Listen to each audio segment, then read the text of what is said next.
오늘의 오프닝 질문은 이거야. 여보는 하나님이 얼마나 소중해? 나의 이제 죽음 이후의 삶을 유지시켜 주셔야 되기 때문에 엄청 소중하죠.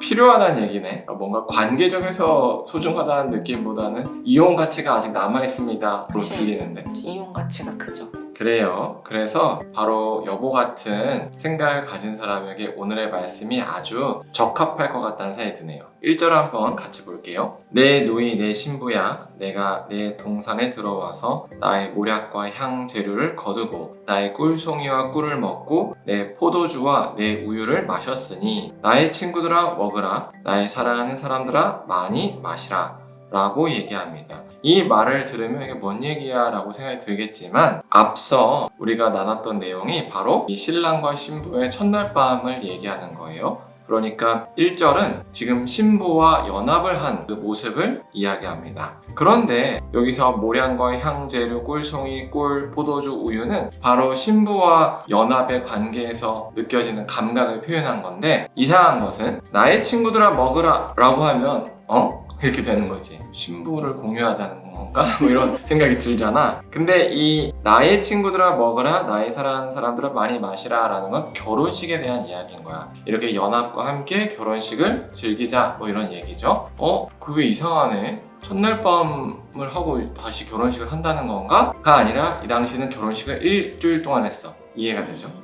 결혼식을 굉장히 길게 한 거죠. 연회를 이어서 한 거니까. 그래서 연회에 대한 이야기를 뒤에 한 겁니다. 이렇게 해서 이제 신랑과 신부가 첫날 밤을 치렀습니다. 그리고 2절이에요. 내가 잘지라도, 여기서는 신부를 이야기합니다. 신부의 목소리예요. 내가 잘지라도 마음은 깨었는데, 여기서 잘지라도 마음은 깨었는데 라는 이 표현은 뭐냐면 지금 신부가 꿈을 꾸고 있다라는 얘기를 하는 거예요. 그래서 2절부터 8절까지가 신부의 꿈 이야기입니다. 그래서 나의 사랑하는 자의 소리가 들리는구나 라는 거야. 이 신부가 잠을 자고 있어. 근데 꿈속에서 잠을 자고 있는 거야. 근데 사랑하는 자, 신랑의 소리가 들리는 거야. 뭐라고 들리냐면 문을 두드리는 거야. 신랑이. 나의 누이, 나의 사랑, 나의 비둘기, 나의 완전한 자야. 문을 열어다오. 내 머리에 이슬이, 내 머리털에는 밤 이슬이 가득하였구나. 이렇게 얘기하는 거야. 이해가 돼? 무슨 상황인지? 어디 갔다 온 거? 신랑이 어디 갔다 온 거야. 그래서 문을 두들겨. 그래서 밤에 이슬을 맞도록 한참 걸어온 거지. 그래서 신부에게 일어나서 이 문 좀 열어줘 하고 있는 상황인 거야. 3절. 그래서 신부가 얘기해. 내가 옷을 벗었으니, 지금 겉옷을 벗었는데 어찌 다시 입겠으며 내가 발을 씻었는데 어찌 다시 더럽히냐마는, 이 말은 뭐냐면 마음이 해이해져서 귀찮은 거야. 4절. 내 사랑하는 자가 문틈으로 손을 들이밀매 내 마음이 움직여서, 이게 뭐냐면 지금 신랑이 그 문틈으로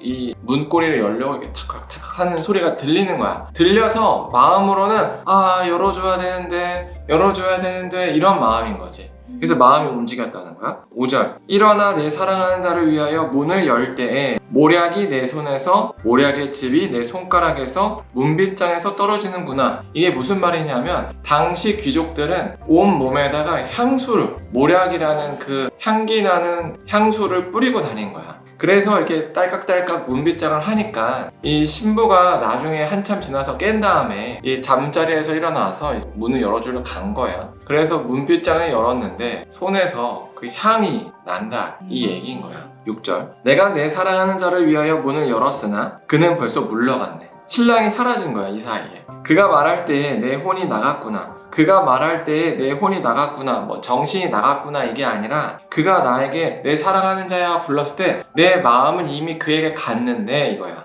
내가 그를 찾아도 못 만났고 불러도 응답이 없노라. 늦게 일어나서 그가 사라져 버렸네? 황당한 이야기지. 그래서 이제 7절에서 다급한 거야. 그래서 혼비백산하여 이 여성이 성 안을 돌아다녔어. 그래서 성 안을 순찰하는 자들이 나를 만나매 나를 쳐서 상하게 하였대. 거동수상자로 여겨서 때린 거야. 그리고 성벽을 파수한 자들이 나의 겉옷을 벗겨 가져갔도다. 지금 성벽을 파수하는 자들이 이 여성을 만나고서 이 여성이 돈 되는 물건인 겉옷을 가지고 있으니까 훔쳐간 거야. 지금 몹쓸 짓을 당한 거지. 얼마나 후회를 했겠어.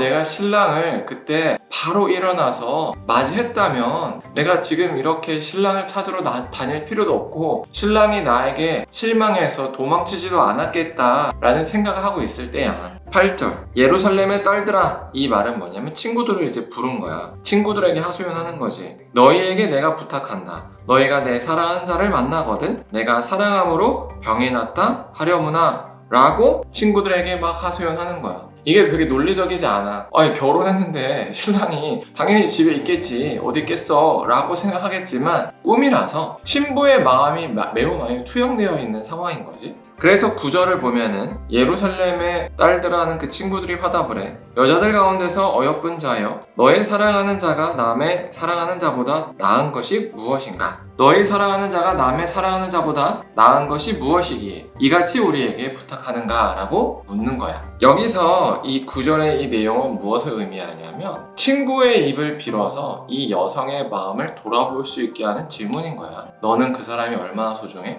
무엇이 다른 남자보다 그 사람이 더 소중한 거야? 이렇게 하나님께서 이 여성의 꿈 가운데 친구들의 입을 빌어서 보여준 거지. 그리고 이 신랑이 사라진 게 참 이상하잖아. 마치 꿈속에서 그런 느낌이야. 가지 마세요 근데 막 가버린 그런 느낌? 왜 이런 꿈을 꿨을까? 이 여성의 지금 심리는 무엇인가? 사실은 너무 좋아서 이 너무 사랑스럽고 너무 안식처를 얻으니까 어때? 불안한 거야 동시에. 이게 사라지면 어떡하지? 그랬는데 자기 마음을 또 들여다본 거야. 너무 좋은데 또 마음이 나태해진 거야. 원래 본연의 모습이 나온 거지. 그게 얼마나 꾸미고 들어갔어. 첫날 밤을 치른 거잖아. 그리고 잠들었어. 그러니까 마음이 풀어진 거야. 그러니까 피곤하다, 가야 되는데, 열어줘야 되는데, 잠깐만, 신랑이 있었지? 열었는데, 어디 갔어? 이런 느낌인 거지. 이 마음의 안식처를 찾아가지고 해이해질 그 마음이 꿈으로 투영돼서 이 여성의 마음이 지금 보여지는 꿈을 꾼 거야.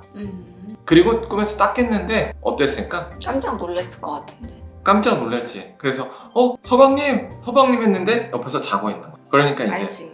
서방님이 왜 그래 여보 이랬을 거 아니야? 그랬을 때 이 신부가 이제 울면서 안 가셨군요 이러면서 지금 11절부터 16절을 얘기하는 거야. 왜 웃어? 신파 같아서. 내 사랑하는 자는 희고 붉어 많은 사람 가운데 뛰어나구나. 이게 깨기 전에 친구들의 목소리. 네 신랑이 뭐하게 대단해? 근데 옆에서 본 거야. 그러면서 얼굴 보면서 대단해. 당신의 그 피부는 하얗고 붉고 에너지가 넘치고 이렇게 고백하는 거야. 상황 이해되지? 당신의 머리는 순금 같고 머리털은 고불고불하고 까마귀같이 검구나. 한마디로 윤기가 좌르륵 흐르고 귀티가 납니다 이 얘기야. 12절 눈은 시냇가의 비둘기 같은데 우유로 씻은 듯 하고 아름답게도 박혔구나. 눈이 예쁘다 이거지. 뺨은 향기로운 꽃밭 같고 향기로운 풀 언덕과도 같고 입술은 백합화 같고 모략의 즙이 뚝뚝 떨어지는구나. 손은 황옥을 물린 황금 놀이개 같고 몸은 아로 새긴 상아에 청옥을 입힌 듯 하구나. 뭔 소린지 모르겠지만 일단 귀하다라는 의미를 하는 거야. 15절 다리는 순금 받침에 세운 화반석 기둥 같고 화반석은 대리석이야. 다리가 아주 멋있다 이거지. 생김새는 레바논 같으며 레바논 산이 아주 울창한 큰 산이라 했잖아. 그러니까 풍채가 좋다 이거지. 백향목처럼 보기 좋구나. 입은 심이 달콤하니 그 전체가 사랑스럽구나. 예루살렘의 딸들아 이 내 사랑하는 자요 나의 친구로다 라고 신랑의 얼굴을 보고 가슴에 폭 안겨서 울면서 신랑의 소중함을 신랑에게 막 고백하고 있는 거야. 어떤 것 같아요? 내용 읽어보니까.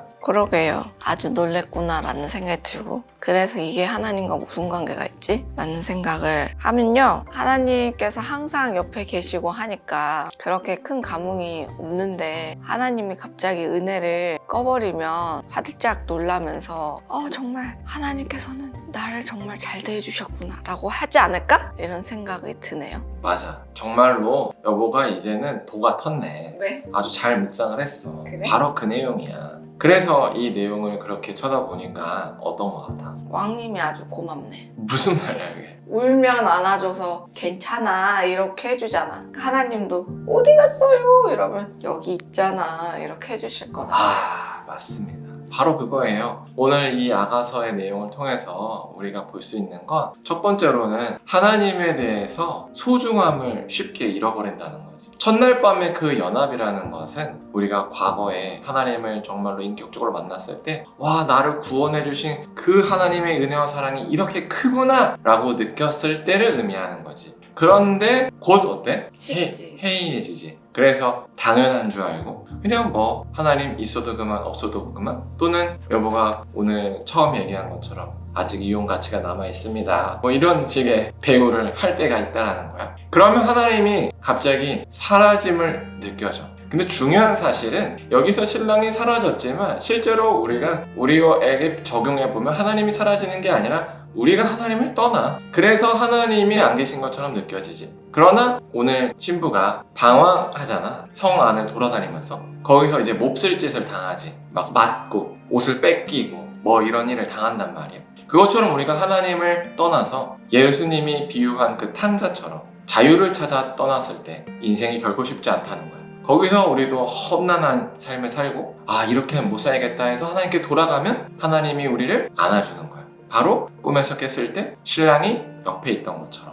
어떤 것 같아요? 맞는 것 같아요. 그래서 오늘 아가서 5장을 보면서 우리가 맞다, 하나님이 이토록 소중하시구나, 우리는 이 하나님을 어쩌면 내가 지금까지 어떻게 대했는가, 이것을 돌아볼 필요가 있는 거야. 그래서 우리가 오늘 하루를 살 때는 어떻게 살아야 하는가, 바로 이 하나님의 소중함을 기억하면서 하나님 저와 함께 해주셔서 감사합니다. 제가 그동안 하나님을 잊고 있었는데 이제는 하나님께 더 나아가서 하나님을 더 기뻐하며 하나님과 연합할 수 있게 하겠습니다라고 하는 하루를 보냈으면 좋겠습니다. 어떤가요? 좋아요. 네, 그러면 오늘은 여기까지 하고요. 기도로 마치겠습니다. 사랑의 하나님, 우리가 아가서 5장을 통하여 하나님이 얼마나 소중한 분이신지를 나누었습니다. 정말로 하나님은 우리에게 없어서는 안 될 생명수요, 피난처요, 우리의 안전한 요새이심을 고백합니다. 그런데 때때로 우리가 그 하나님의 소중함을 잃어버리고 마치 당연한 존재처럼 여겨서 하나님을 떠날 때가 너무나도 많습니다. 그러나 하나님, 우리가 언제나 그 하나님께 집중하여서 하나님의 길을 늘 기뻐하며 따라갈 수 있게 하여 주시옵소서. 예수님의 이름으로 기도합니다. 아멘.